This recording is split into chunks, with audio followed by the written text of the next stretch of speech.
Hello YouTube, as I promised I was supposed to do the second part of the video about my tactics for the 4-3-2-1 formation, and honestly I was already working on it, but suddenly everyone started using this formation, even pro players, and releasing their own custom tactics, so it wasn't that special anymore and it was slowly becoming the meta formation, and in this channel I try to avoid that.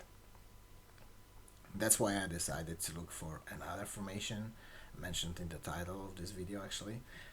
I do not know if anyone used it or uses it. I haven't actually seen many YouTube videos about it, but believe me, thanks to the appropriate instructions for players and appropriate selection of cards, this formation will not only be fun to play, but also can be competitive. I actually tested in Division Rivals and also in Weekend League, which we finished with the record 16-3. So for me, it's a really good result, a really good record. The formation actually I'm speaking about is 3-1-4-2. Okay, so I know how it looks, and lineups over here on the screen. It may scare you at first, and I think that's the main reason why people just stay away from this formation. But with right instructions, it's going to feel different during the game, and your players actually won't line up like it shows here. Also, the most important part about it, it's defense in 4-4-2 shape, so you don't have to actually worry about that either. Let's go to tactics. And we all know that after new patch, they increase stamina drain by up to 41% in all pressing tactics.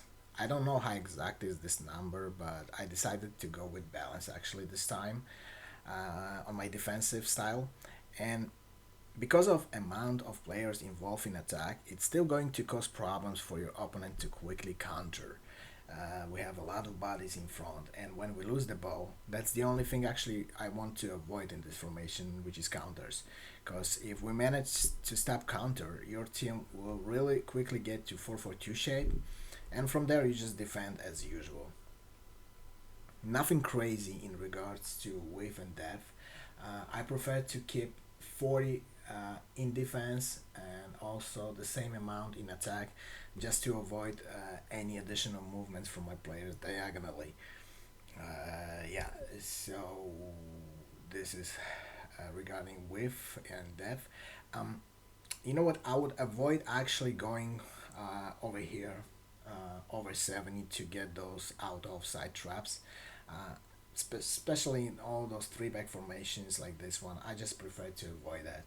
Um, Build up just balance, but you have to use direct passing to fully use the player instructions, to utilize the player instructions that which I will cover later. Players in box 6, corners, free kicks, guys, it's always up to you. Wherever the corners glitches right now, you can put 2, 3. It just depends on you guys. Alright, so this is how I line up my team. I'm doing some objectives, so right now in rivals, just to get those dual objective cards. So not all players shown here are perfect for each role, but main idea stays the same. Okay, so three, our three back, you're both center back players. You have to position them exactly like this one. I mean, one it has to be on left center back as a left center back, and the second one it's central center back. It's important. I will explain that in a minute, but you have to do that. As a right center back, you of course putting your right fullback. I have a Quadrado here, so it's not ideal because I prefer definitely more defensive mind player here. I don't know, like for example, Kai Walker or a new card out of position Dumfries. That type of player. Your left mid. This is actually left mid in this formation. You have to put your left fullback, and as I mentioned, it's important to line up this way because it doesn't work other way around, and I don't know why. When we change sides, it doesn't defend anymore in 4-4-2 shape. So this has to be exactly like I just mentioned. Next player is your right mid, and just use any player that you would usually use on this side of the pitch as a winger. CDM, of course, preferably with a high defensive work rates.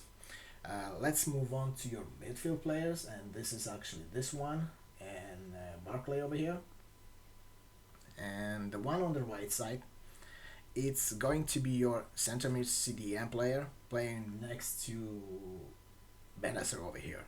And when we're defending 4-4-2 shape, so just keep that in mind. This just put here any player that you would put like as a box to box player. On the left side, it's gonna be your left mid player. So any other winger that you would like use any 4-4-2, 4-3-2 formations, and strikers, of course. Let's just self-explanatory. Use whatever works for you guys. If you use lengthy or any explosive players, it's just totally up to you. Let's move on to instructions. Starting with goalkeeper, I just automatically change here for comes for crosses and sweeper keeper. Whether it works or no, I don't know. I just use it automatically, like in every my custom tactics. In regards to all three center backs, actually, to be honest with you, it's the only three back formation that I leave them untouched, so with no instructions here at all on any of them. Your left mid is your left fullback. Just put him to come back on defense, and that's why you will have that four back line when your team is defending. Your right mid player, this player has to provide you some width in attack, and I don't want this player to be anywhere near to center of midfield because it would be too crowded actually there. So stay wide, get in behind, get into the box for cross. Will do the job over here. CDM, this time I use man mark, and believe me or not, it actually helps a lot when your opponent is trying to counter when we lose the ball in attack. It just gives your team a time to get in defensive shapes when he covers that cam or striker, just getting him out of the basically play. Stay back, of course, cover center, and this time I'm using also deep lying playmaker. It will just provide you a passing options during your build up. Your right, let's say right cam, I don't know how to call even this position, which I mentioned is going to be your box to bolt midfielder. Use over here free roam and cover center, and that's why I actually mentioned that you have to use direct passing to fully take advantage of free roam instructions. You will be surprised what positions actually Valverde end up in attack, and actually my left cam, let's say, also is on the same instructions as a positioning freedom as a free roam. They just take defensive line of your opponent out of shape at all time. Believe me, but you have to use direct passing. And also I have here cover center. Even though he's when we're defending, he's gonna cover that left side of the pitch, but that cover center extractions causes that my left fullback has that space to go and overlap in attack. So that's why I use the cover center. Strikers, just one of them getting behind, and the second one I need to have on false 9 instructions, and this is just to cover the space in attack between the deep laying playmaker, that whole space just in the middle. So he's like a link up player.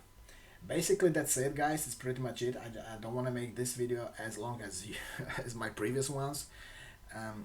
Believe me, go ahead and try these tactics. First of all, have fun. In comment section, just please let me know if it works for you. What did you like about it or dislike about it? I just want to know how it works for you. I will try to show you some game examples in next video, how we build up and create chances with it, and also how we defend actually. So I really hope you will enjoy it. For now, Thank you all very much for watching, and until next time.